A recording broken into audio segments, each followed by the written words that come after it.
চীনের উপর প্রতিশোধ নিতে চলেছে যুক্তরাষ্ট্র, যা এই দুই দেশের মাঝে সম্পর্ককে আরও বৈরী করে তুলবে। কিভাবে?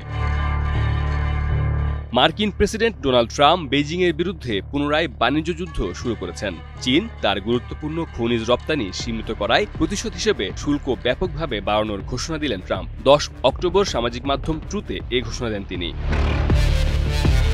মার্কিন প্রেসিডেন্ট জানান, চীন থেকে যুক্তরাষ্ট্রগামী রপ্তানির উপর 100% অতিরিক্ত শুল্ক আরোপ করা হবে এবং 1 নভেম্বরের মধ্যে সব ধরনের গুরুত্বপূর্ণ সফটওয়্যার এর উপর নতুন রপ্তানি নিয়ন্ত্রণ জারি করা হবে, যা বর্তমান শুল্ক ছাড়ের মেয়াদ শেষ হওয়ার 9 দিন আগে কার্যকর হবে। এছাড়া চীনা প্রেসিডেন্ট শি জিনপিংয়ের সঙ্গে বৈঠক বাতিলেরও হুমকি দেন ট্রাম্প।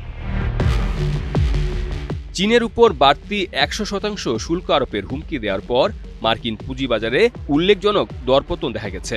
গাড়ি, স্মার্টফোন এবং অন্য আরও কিছু পণ্য তৈরিতে বিরল খনিজ অন্যতম গুরুত্বপূর্ণ উপাদান। এই উপাদান উৎপাদনে চীনের আধিপত্য রয়েছে। চলতি বছরের শুরুতে ট্রাম্প যখন চীনের উপর শুল্ক আরোপের হুমকি দেন, তখন বেইজিং তাদের বিরল খনিজ রপ্তানিতে কঠোরতা আরোপ করে। যেসব মার্কিন সংস্থা এ পণ্যের উপর নির্ভরশীল, তারা এতে শঙ্কা প্রকাশ করে। এমনকি গাড়ি নির্মাতা ফোর্ডকে তাদের উৎপাদনই কয়েকদিন বন্ধ রাখতে হয়।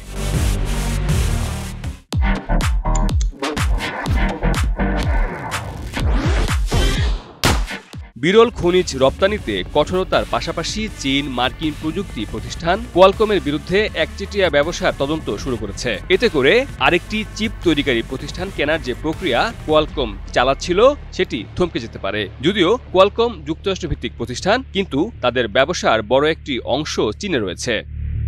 মির্জা রকিবুল হাসান, নিউজ 24।